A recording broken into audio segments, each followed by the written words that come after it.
sama dengan N2. Ini kalau data numerik wajib.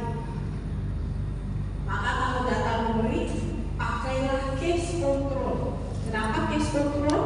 Karena case control N1 wajib sama dengan N2. Jadi nanti lihat terus case control, dapatnya misalnya 50, berarti 50 kasusnya, 50 kontrolnya. 50 yang hipertensi, 50 yang non hipertensi. Baru nanti dilihat dari 50 yang hipertensi, berapa yang gemuk, berapa yang kurus. Dari 50 yang non hipertensi, berapa yang gemuk, berapa yang kurus. Tapi angkanya nggak A, B, C, D lagi. Angkanya pasti adalah nilai rata plus minus standar deviasi. Dibandingkan ini yang pada hipertensi, dibandingkan yang tidak hipertensi, berapa rata dan standar deviasi. Inilah yang dibandingkan. Beda deh sudah, tabel artinya jadi tidak seperti ini. Kalau dia kategori seperti ini, kalau dia numerik seperti ini.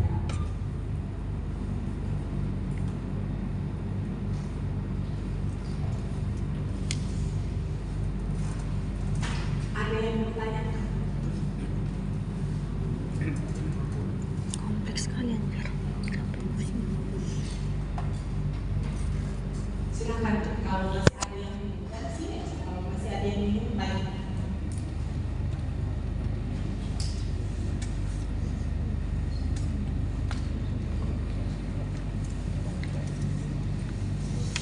Jadi balik lagi, kalau kita bicara evidence based medicine, maka saya wajib cari yang true eksperimental atau RCT. Sedangkan untuk skripsi, kalian hanya perlu mencari penelitian yang paling jadikan referensi, boleh yang desain profesional atau case control. Kenapa? Karena nanti penelitian kalian mayoritas cross-sectional.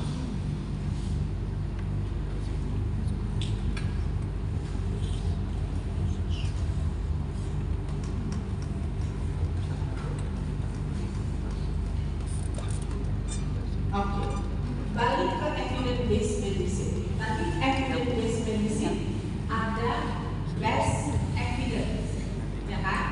Best evidence itu dari penelitian saya baca.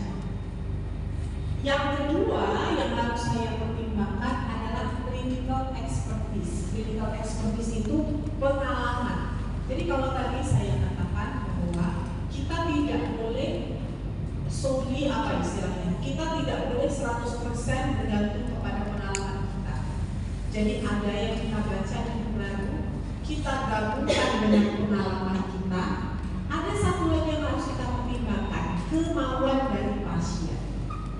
Jadi ketika kita berhubungan dengan pasien, 3 hal ini harus dikombinasikan. Kita baca seperti ini, pengalaman saya. Kalau tadi misalnya kita bicara lung cancer, yang kita baca lung cancer stadium 3 antara 2 sampai 4 tahun survival.